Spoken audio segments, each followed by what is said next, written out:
You came at just the right time, Edelgard. Is that so? Yes, I have a story for you. It's about a pair of nobles living about 100 years after the founding of the Adrestian Empire. One was Derek von Eyre. People called him the warrior prime minister. He bravely led soldiers into battle and mowed down his enemies. And the other was the emperor of the time. She wagered the throne in a duel against Derek and won.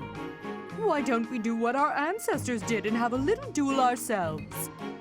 That's what you were going to say. But the answer is no. You interrupted me! The warrior prime minister used a dramatic line to propose the duel, and you did not allow me to say it! My apologies, Ferdinand. Well, at any rate, you were correct in surmising that I was about to challenge you. But you were rather blunt in your refusal. Ferdinand, control yourself. When will you tire of challenging me in pointless competitions? I can quit now if you insist on it. I will not challenge you again. You expect me to believe that? Why do you look so surprised? Of course it is not a valid duel unless both parties are willing. Now that you have refused outright, I must come up with some other way of getting that which I seek. I'm afraid to ask what you could possibly mean by that. Only that I will find some other way of showing everyone that I am superior to you. I will write a handbill listing your accomplishments, alongside my own more impressive accomplishments. Copyists will produce thousands of these pamphlets and distribute them far and wide. Then everyone will know about my... This has to stop. Perhaps I should have ended things with a duel after all.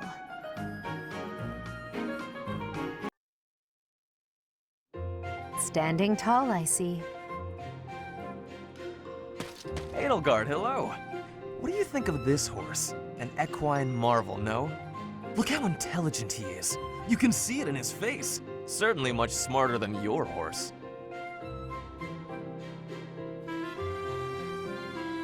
Oh, what a lovely bloom. Behold, Edelgard. Do you see this blood-red bloom? This is much more impressive than the pale little sprigs you have there.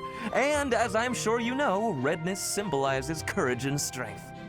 Ferdinand, stop. I can't believe you're wasting my time with a petty, one-sided rivalry. What are you complaining about? You told me not to publish my pamphlet, and I complied. I've had enough of your foolish antics. Very well. I will grant you the duel you so desperately desire. But when I win, you must forfeit the right to bother me with your ridiculousness. Forever. Do we have a deal? Ah, so you'll fight me after all? Wonderful. To battle, then! All right, Edelgard. Have at me! As you wish. Ha!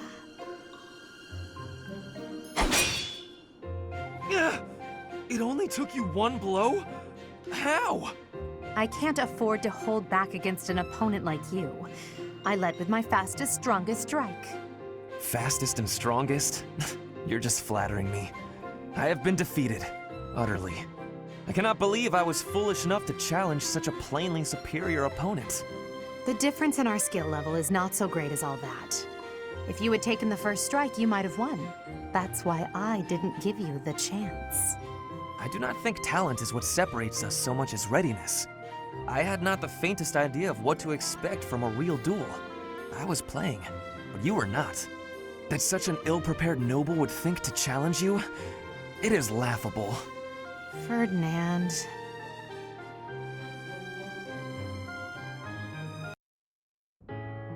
Ah, the smell, the texture, the smooth finish. This region's tea is the finest in the world.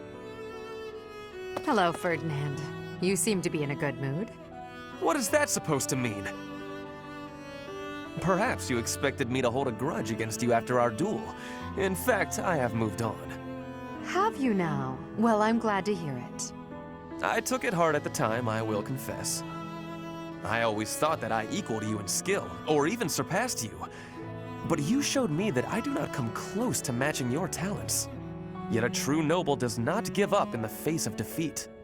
I will continue my training, and one day I will be an elite warrior. That is the path I must take, as a noble and a man of honor. You really are in a good mood. Your determination is admirable. Yes, one day I will surpass your abilities, and I will defeat you in combat. Ferdinand, there's something I've been meaning to say to you for a while now.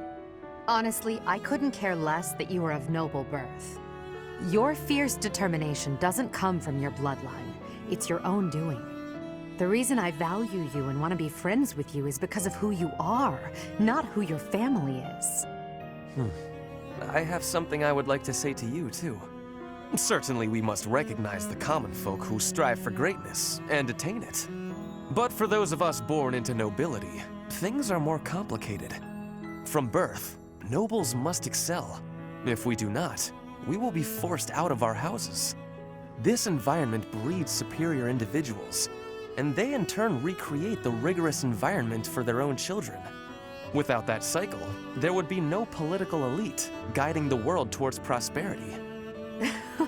So you're saying that the kind of world I'm striving to create is wrong?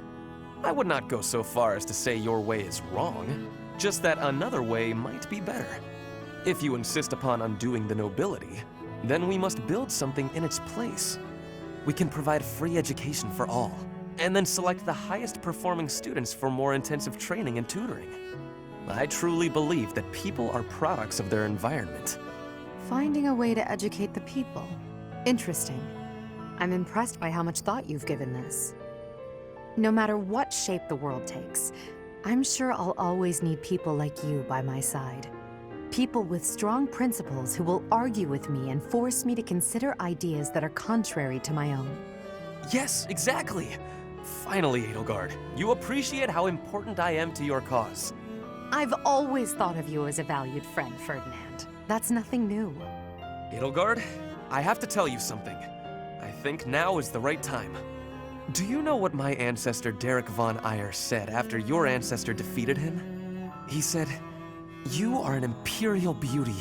Please, accept me as your husband." Halt, Ferdinand. There's a time and a place for everything. But that time is not now.